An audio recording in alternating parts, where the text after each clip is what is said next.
A Kenyan parliamentary panel recommended that the government scrap some new taxes proposed as part of next year's budget, as hundreds of protesters angered by the measures took to the streets in the capital, Nairobi.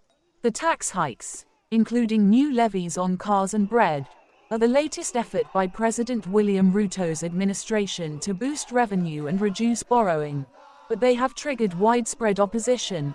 Last year, the government introduced a housing tax and increased contributions to the National Health Scheme in moves that also sparked protests.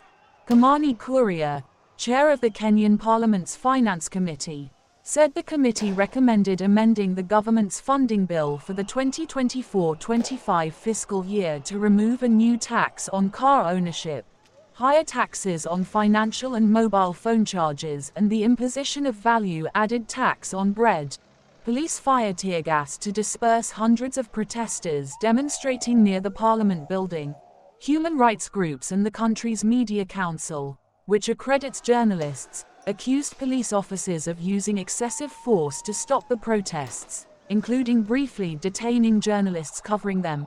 Amnesty Kenya said 201 people were arrested during demonstrations, including journalists, observers from human rights groups and protesters.